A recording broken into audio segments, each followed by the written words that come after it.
많은 사람들은 그리고 많은 TV에서 MZ세대라는 얘기를 요즘에 많이 합니다. 이 MZ세대가 구체적으로 몇 년도에 태어난 사람부터 그리고 몇 년도까지인지는 사람들마다 의견이 다릅니다. 가장 높게 생각을 하면은 1980년 초에 태어난 사람부터 2000년 초에 태어난 사람을 보통 MZ세대라고 말합니다. 좀 쉽게 말하면 젊은 세대, 요즘 청년 세대를 MZ세대라고 말합니다. 이 MZ세대에는 여러 가지 특징이 있습니다. 그들은 그 전에 세대에 비해서 디지털 환경에 익숙합니다. 그리고 그들은 일만 하는 세대가 아니라 일과 삶의 균형을 중요하게 생각합니다. 그리고 그들은 솔직합니다. 그리고 이 MZ세대의 또 다른 특징은 삶을 살아가면서 삶의 재미에 대하여 중요하게 생각합니다. 오늘 본문은 다시 전도서입니다. 우리는 지금까지 계속해서 전도서를 통해서 하나님께서 우리에게 주시는 하나님의 말씀을 깨달았습니다. 그런데 오늘 본문은 마치 전도자가 MZ세대인 것처럼 오늘 본문을 해석합니다.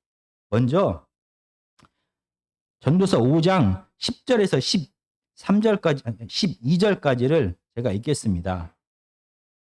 은을 사랑하는 자는 은으로 만족하지 못하고 풍요를 사랑하는 자는 소득으로 만족하지 아니하니 이것도 헛되도다. 재산이 많아지면 먹는 자들도 많아지나니 그 소유자들은 눈으로 보는 것 외에 무엇이 유익하랴. 노동자는 먹는 것이 많든지 적든지 잠을 달게 자거니와 부자는 그 부유함 때문에 자지 못하느니라. 지금 방금 전에 읽은 전도서 5장 10절부터 12절까지는 재물을 사랑하는 자는 그 재물 때문에 만족하지 못한다. 그리고 재산이 많아지면은 소유자가 아닌 다른 사람이 이 재산으로 인한 이익을 맛보게 된다. 그리고 노동자는 편하게 잠을 자는데 이 부자는 편히 잠을 자지 못한다라고 이렇게 말을 합니다. 그러면서 전도자는 이 많은 재물을 취하는 것이 결론적으로 아무런 의미가 없다라고 말을 합니다. 이 전도자의 이런 주장은 당시 배경 속에서는 이해가 갑니다. 이 전도자가 지금 말을 전하고 있는 당시의 시대 상황을 우리가 5장 8절에서 간단하게 요약할 수가 있습니다. 뒤에 5장 8절에 보면 너는 어느 지방에서든지 빈민을 학대하는 것과 정의와 공의를 짓밟는 것을 볼지라도 그것을 이상히 여기지 말라. 높은 자는 더 높은 자가 감찰하고 또 그들에게 더 높은 자들도 있음이니라. 여기서 우리가 지난 시간에 보았던 것처럼 이 감찰하다라는 말은 감찰하다, 감시하다라는 말과 함께 보호하다라는 그런 뜻도 함께 존재합니다. 그리고 본문에서는 감찰하다가 아니라 보호하다라고 해석하는 게 훨씬 더 맞습니다. 그래서 지금 전도자가 사는 시대 환경은 가난한 자가 학대를 받고 정의와 공의는 짓밟힌 상태이고 그리고 이런 정의와 공의를 유지해야 될 왕정과 관료 제도는 도리어 그들의 힘을 이용하여 서로가 서로를 돌봐주면서 보호하면서 자기의 이익만을 취하고 있는 사회가 되었다라고 말합니다. 이렇게 가난한 자가 학대받는 세상 속에서 전도자는 너희는 다른 사람들이 아닌 하나님의 백성 너희들은 재물을 취하는 것에 욕심을 내지 말라. 그것은 다 헛된 것이다 라고 말하는 게 이해가 갑니다. 그런데 우리가 지금까지 이 전도자의 솔직함 때문에, MZ스러운 솔직함 때문에 많이 당황했습니다. 한 예로, 사람이 열심히 일하고 수고하는 이유가 무엇입니까? 라고 전도자는 묻습니다. 사람들은 나의 행복을 위하여, 우리 가족의 행복을 위하여, 내 자아 실현을 위하여, 또는 하나님의 영광을 위하여라고 말하는데, 이 전도자는 아닙니다. 우리가 열심히 수고하는 이유는 시기와 질투 때문입니다. 다른 사람이 내 앞에 서는 것을 절대 용납할 수 없는 그 깊은 시기심이 우리로 하여금 열심히 수고하게 합니다 라고 말합니다. 이런 전도자, 이런 솔직한 전도자의 생각을 반영하여 방금 전에 읽은 5장 10절과 12절을 다시 해석하겠습니다. 5장 10절에서 뒷부분에 풍요를 사랑하는 자는 소득으로 만족하지 아니하나니 이것도 헛되도다. 이 히브리어 원문에는 만족하다라는 단어가 없습니다. 그냥 소득이 없다라는 말입니다. 그리고 이 10절은 평서문으로 이렇게 쓰였는데 이 원문에는 의문문으로 해석할 수가 있습니다. 그래서 이렇게 해석이 됩니다. 재물을 아무리 사랑해도 우리는 재물로 만족할 수는 없습니다. 그렇다고 소득이 없으면, 아무런 이득이 없으면 누가 풍요를 사랑하겠습니까? 라고 해석할 수가 있습니다. 소득이 없으면 누가 재물을 쫓아서 그렇게 살아갑니까? 재물은 뭔가 우리에게 이득을 줍니다 라는 이야기를 합니다. 11절 뒷부분에 보면은 소유주들은 눈으로 본다라고 합니다. 여기서 보다라는 말은 단지 눈으로 보는 것을 떠나서 전도서 6장 9절과 11장 9절은 즐기다라는 뜻을 가지고 있습니다. 그리고 11절은 그냥 의문문이 아니라 수사 의문문으로 해석이 가능합니다. 그러면은 재산이 많아지면 소유자가 아닌 다른 많은 사람들이 이익을 봅니다. 그렇다면 소유자에게 재물로 인한 이익이, 즐거움이 없다면 대체 무슨 이익이 있습니까? 라고 묻는 것입니다. 결국 소유자도 재물이 많아지면 다른 사람이 이득을 보는 것처럼 이 재물을 가지고 있는 소유자도 이익을 보게 됩니다 라고 말합니다. 그리고 12절은 평서문이 아니라 의문문으로 해석이 가능합니다. 뒷부분을 의문문으로 해석할 수 있습니다. 노동자가 편히 잠을 잘 수가 있습니다. 부유함 때문에 그럼 부자는 편하게 잠을 자지 못합니까? 라고 묻는 것입니다. 아닙니다. 부자도 더 편하게 잠을 잘 수가 있습니다. 지금 이 전도자는 이 땅을 살아가는 많은 사람들에게 말합니다. 이 땅을 살아가기 위해서는 이 재물이 정말로 필요합니다. 재물은 그만한 가치가 있습니다 라고 말합니다. 그러면서 한 가지를 더 예로 들기 시작합니다. 재물이 없었을 때 얼마나 불행한지를 13절부터 17절까지는 말합니다. 제가 읽겠습니다. 내가 해 아래서 큰 패단되는 일이 있는 것을 보았나니 곧 소유주가 재물을 자기에게 해가 되도록 소유하는 것이라. 그 재물이 재난을 당할 때 없어지나니 비록 아들은 낳았으나 그 손에 아무것도 없느니라. 그가 모태에서 벌거벗고 나왔은지 그가 나온 대로 돌아가고 수고하여 얻은 것을 아무것도 자기 손에 가지고 가지 못하리니 이것도 큰 불행이라. 어떻게 왔든지 그대로 가리니 바람을 잡는 수고가 그에게 무엇이 유익하랴. 일평생을 어두운 데서 먹으며 많은 근심과 질병과 분노가 그에게 있느니라. 여기 13절 뒷부분이 소유주가 재물을 자기에게 해가 되도록 소유했다라는 말이 좀 이상합니다. 이 말을 원문을 그대로 반영하여 해석하면 소유주가 뒤에서 소유하다라는 것은 쌓아두다, 저축하다라는 말입니다. 소유주가 미래에 있을 불행을 위하여 재물을 쌓아두었다라고 이렇게 해석을 합니다. 이 소유주가 많은 재물을 미래에 있을 불행을 대비하여 쌓아두었습니다. 그런데 어느 날 갑자기 큰 재난을 만나게 됩니다. 그는 모든 재물을 다 잃어버리게 되었습니다. 그 와중에 아들까지 태어나게 되었습니다. 이 불쌍한 가난한 이 부자였던 사람과 그 아들의 삶은 어떠한 삶을 살게 됩니까? 17절은 한마디로 그는 어두운 삶을 살았다라고 말합니다. 고대 근동에서 어둡다라는 말은 죽음이다라는 것을 뜻합니다.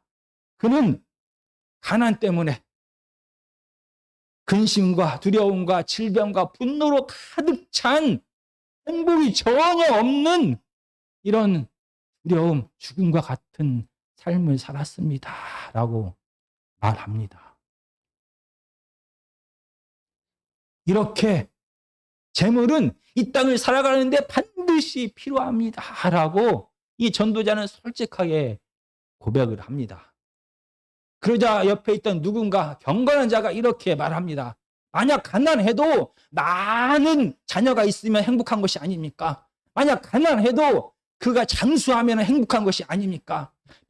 그가 비록 가난해도 그에게 지혜가 있고 지식이 있으면 괜찮은 것이 아닙니까? 꼭 물질이 있어야만 우리가 행복하고 즐거운 것입니까? 라고 반문합니다. 그러자 전도자는 6장 3절부터 이렇게 말합니다. 3절부터 6절까지입니다. 사람이 비록 100명의 자녀를 낳고 또 장수하여 사는 날이 많을지라도 그의 영혼은 그러한 행복으로 만족하지 못하고 또 그가 안장되지 못하면 나는 이르기를 낙태된 자가 그보다 낫다 하나니 낙태된 자는 헛되이 왔다가 어두운 중에 가매 그의 이름이 어둠에 덮이니 햇빛도 보지 못하고 또 그것을 알지도 못하나 이가 그보다 더 평안함이라. 그가 비록 천년의 갑절을 산다 할지라도 행복을 보지 못하면 마침내 다른 곳으로 돌아가는 것뿐이 아니냐. 지금 3절부터 6절까지를 간단하게 요약하면은 사람이 100명의 자녀를 줄 수는 없습니다. 사람이 아무리 장수해도 2000년을 살 수는 없습니다. 근데 전도자는 말합니다. 설령 만약 100명의 자녀를 두고 살아도 그가 가난하면 그는 행복하지 못합니다. 1000년을 살아도 2000년을 살아도 그가 물질이 없어서 물질이 주는 이 즐거움을 일상의 평안함을 맛보지 못하면 그는 행복하지 못합니다. 라고 말합니다. 그리고 6장 8절입니다.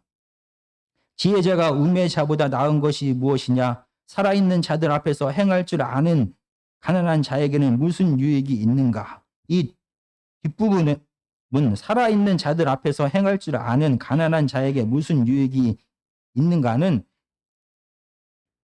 그대로 해석하면은 가난하지만 지혜와 지식이 있어서 어떻게 살아갈지를 안다고 하더라도 그가 비록 지혜가 있어서 지식이 있어서 이 세상의 삶을 어떻게 살아가야 되는지를 잘 알고 있다고 해도 만약 그에게 재물이 없으면 그는 행복하지 못합니다. 라고 말합니다. 그는 지혜자나 우매자나 다 똑같습니다. 이 땅을 살아가기 위해서는 지혜자나 우매자나 다 재물이 필요합니다. 라고 말합니다. 다른 어떤 것으로도 내 장수로도 내 건강으로도 내 지식으로 내 지혜로도 내 자녀로도 이 가난이 빼앗아 가버린 이 불행을 대신 채울 수가 없습니다. 라고 그는 솔직하게 말합니다. 당시에 경건한 사람들은 가난은 곧 하나님께서 그와 함께 하시다라는 징표입니다. 하나님께서 함께 하신 자는 가난할 수 있습니다. 가난이 마치 하나님이 그와 함께한 징표인 것처럼 얘기하는 사람들이 많았습니다. 그들을 향하여 전도자는 이 가식덩어리들아라고 말을 합니다. 그러면서 아무리 경건해도 아무리 지혜로워도 아무리 다른 것이 모든 게 다 갖추어 있어도 이 땅에 살아감에 있어서 이 빵의 문제, 떡의 문제, 이 재산이 없으면 그는 불행합니다. 라고 솔직하게 말합니다.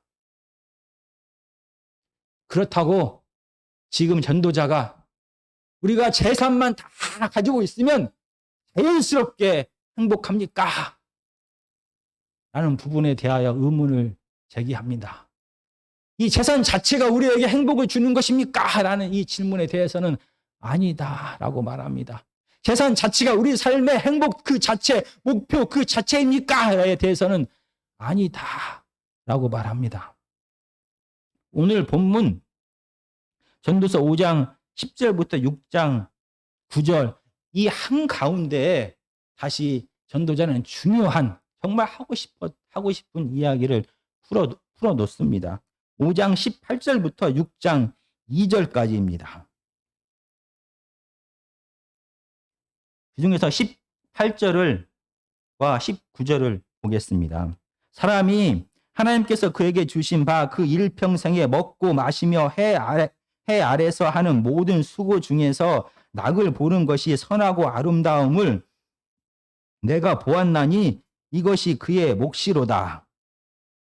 지금 18절은 막 이게 섞어져 있는데 13절처럼 내가 무엇을 보았다라는 겁니다. 전도자가 아름답고 선한 것을 보았습니다. 아름답고 선한 것이 무엇이냐면 사람이 일평생을 살아가면서 먹고 마시면서 해 아래에서 수고하면서 즐거움을 맛보는 것이 바로 아름답고 선한 것이다 라고 말합니다.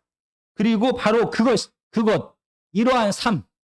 그러한 삶을 하나님께서 각자에게 주셨습니다. 그것이 그의 몫입니다. 그의 하나님께서 주신 선물입니다 라고 말합니다. 19절은 조금 더 자세하게 풀어서 말합니다. 또한 어떤 사람에게든지 하나님이 재물과 부요를 그에게 주사 능히 누리게 하시며 제 몫을 받아 수고함으로 즐거워하게 하신 것은 하나님의 선물이라. 지금 하나님께서 어떤 특별한 사람이 아니라 모든 사람에게 재물과 부요, 재물을 주셨다라고 말합니다. 그리고 19절에서는 능히 뭐뭐하게 하시다라는 동사를 씁니다. 이 동사는 지배하다, 권력을 사용하다라는 그런 뜻입니다. 그러면 하나님은 이 재물만 주신 게 아니라 세 가지 능력도 그에게 주셨다라고 말합니다.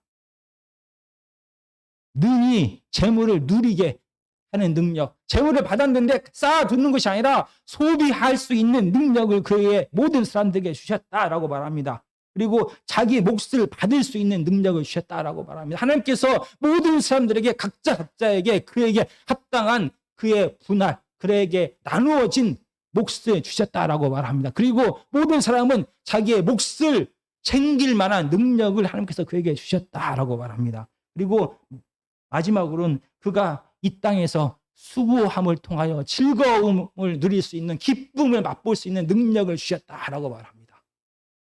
이 말은 무슨 말입니까?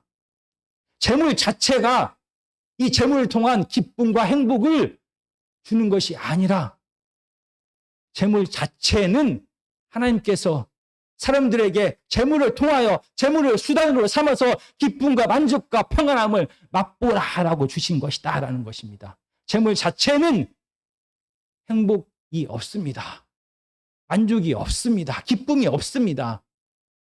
거기에 더해서 하나님께서는 사람에게 모든 사람에게 이 재물을 소비해서 이 재물을 자기 것으로 챙기고 그리고 이 재물을 통하여 기쁨을 누릴 수 있는 맛볼 수 있는 능력을 주셨다라고 말합니다.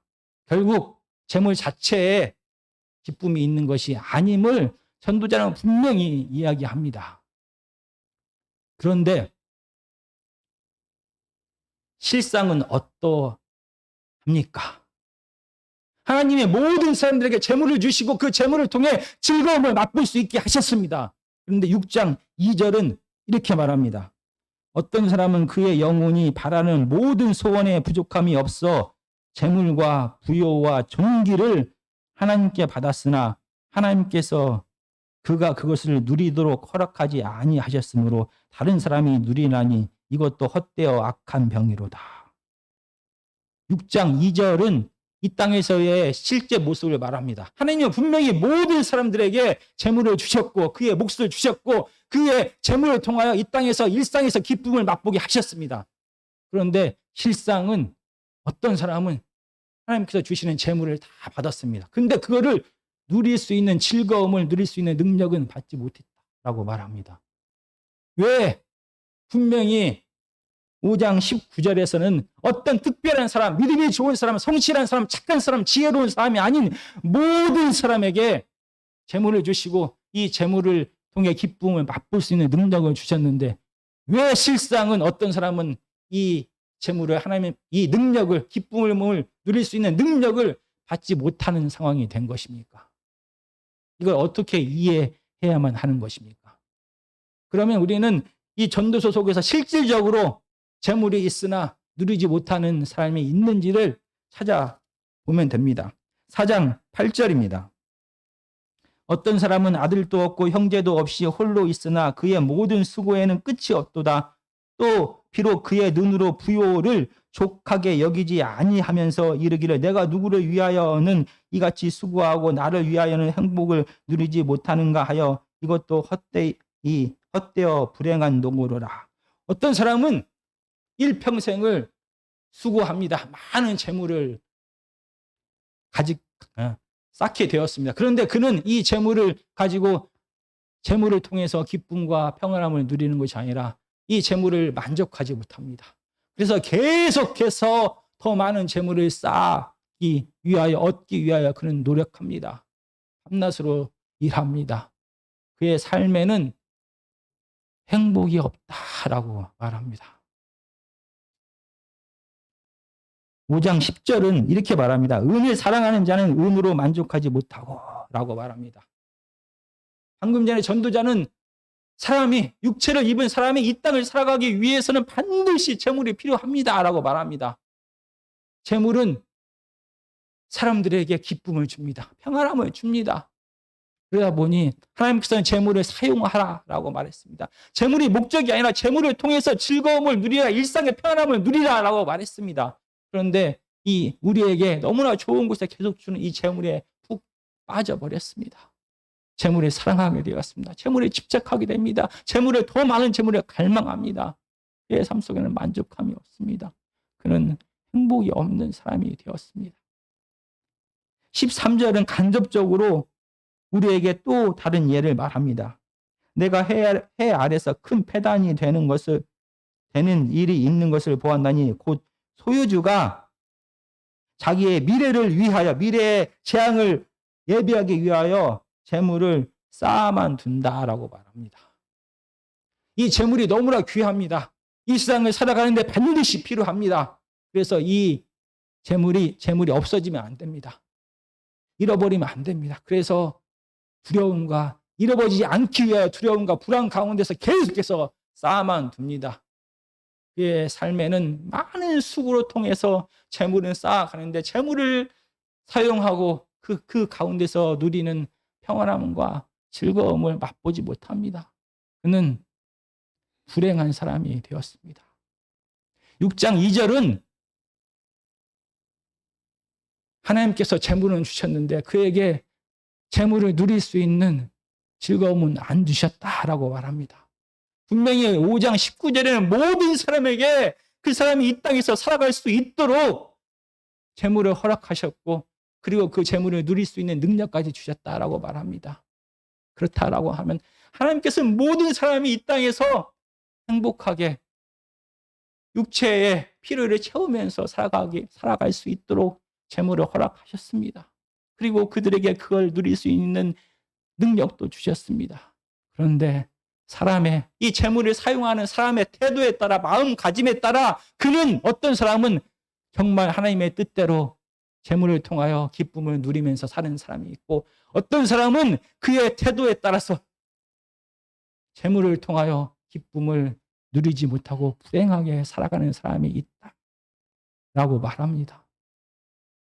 정말 오늘 본문 전도서는 우리에게 강력하게 말합니다.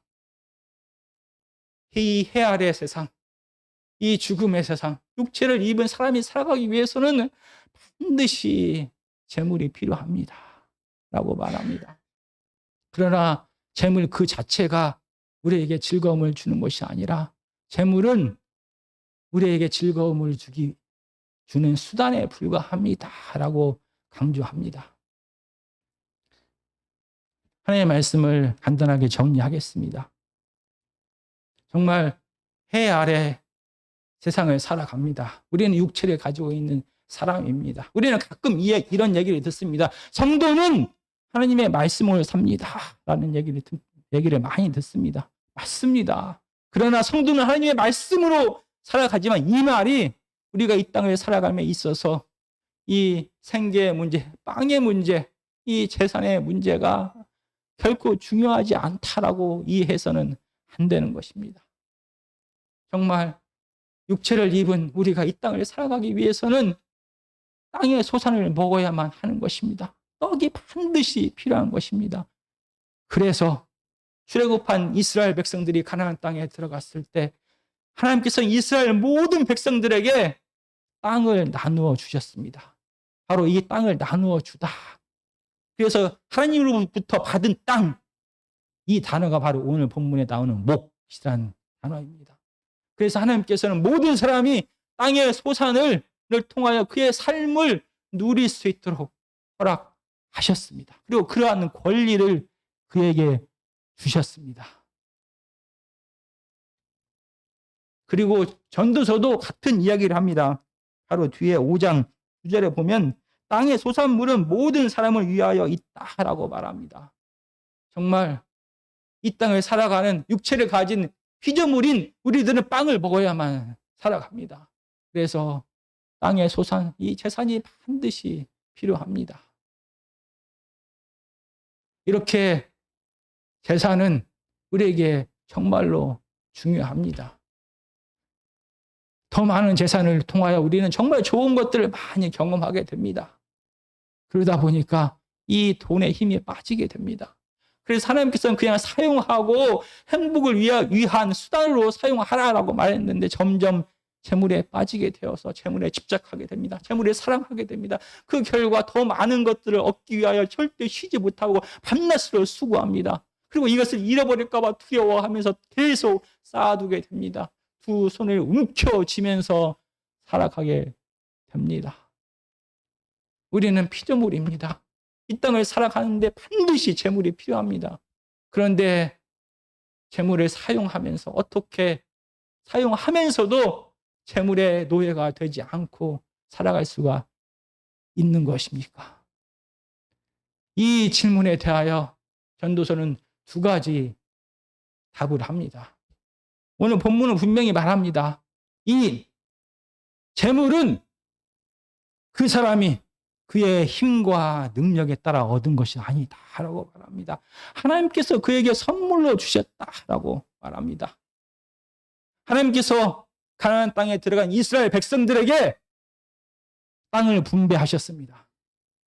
그 사람의 믿음에 따라, 그 사람의 지혜에 따라, 그 사람의 능력에 따라, 그 사람의 나이에 따라 땅을 분배한 것이 아닙니다. 그 가족 수에 따라, 필요에 따라 땅을 분배하셨습니다. 그래서 모든 사람으로 하여금 공평하게 이 땅의 열매를 먹도록 하셨습니다. 그렇게 우리를 사랑하시고 신실하신 그 하나님께서 우리의 아버지 되십니다. 무엇을 먹을까? 무엇을 입을까? 어디서 살까? 두려워하지 말라라고 말합니다. 왜냐하면 그 창조주 하나님께서, 그 신실하신 하나님께서 우리의 아버지 되셔서 모든 것을 공급하실 것이다 라고 말합니다. 어제까지 내가 필요한 모든 것을 공급하시던 그 하나님께서 오늘도 내일도 모든 것을 공급하실 거다라고 말합니다. 신실하신 하나님을 우리가 온전히 믿게 될 때 우리는 재물을 통하여 갖는 두려움과 재물을 집착하는 마음을 버릴 수가 있게 됩니다. 그럴 때 우리의 삶에 진짜 행복이 찾아오는 것입니다. 하나님을 신뢰할 때 우리는 이 재물이 주는 탐욕과 두려움에서 벗어나게 됩니다. 두 번째로 오늘 본문은 말합니다. 하나님께서 나에게만 나의 몫으로 재산을 준 것이 아니라 모든 사람에게 그에게 합당한 그의 몫을 주었다라고 말합니다. 그러나 현실은 분명히 다릅니다.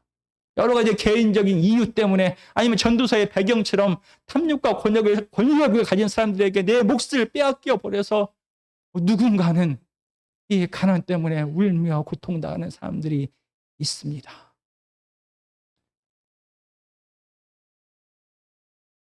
전도서는 그런 자들을 향하여 그리고 이미 내 몫을 충분히 받은 자들을 향하여 이렇게 말합니다. 4장 6절입니다. 두 손에 가득하고 수고하여 바람을 잡는 것보다 한 손에만 가득하고 평온함이 더 나으니라.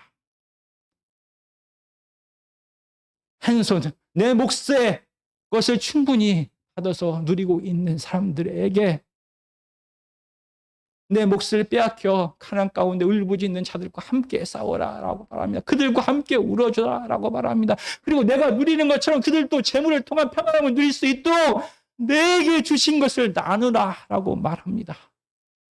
정말 우리 속에 있는 이 탐욕의 문제, 끝없이 우리를 괴롭히고 있는 이 탐욕의 문제는 우리가 우리의 몫을 나눌 때 비로소 해결이 됩니다. 그래서야 우리의 삶에는 두려움이 사라지고 우리의 삶에는 집착이 사라지고 우리는 이 재물의 노예에서 벗어나 자유함을 얻게 되는 것입니다. 우리가 MZ세대의 특징에 대하여 말했습니다. 그들은 워라밸, 일만 하는 것이 아니라 이 땅에서 순간순간 삶을 통하여 일상의 즐거움을 맛보기를 원한다라고 말합니다. 저는 우리 아멘교회 성도님들이 일만 하는 성도님들이 안 됐으면 좋겠습니다. 하나님을 온전히 신뢰하기 때문에 하나님께서 분명히 나의 몫을 주실 거다라는 것을 믿고 매일매일의 삶 속에서 오늘 하나님께서 우리에게 주신 삶을 즐거워하며 감사하며 누릴 수 있기를 간절히 바랍니다. 너무 걱정하지 마시기 바랍니다. 창조주 하나님은 바로 우리의 아버지 되십니다. 그분이 우리의 삶을 지금까지 책임지셨던 것처럼 책임지실 것입니다. 우리의 매일매일의 삶 속에서 하나님께서 주신 이 일상의 즐거움을 누리면서 살아가시기 바랍니다.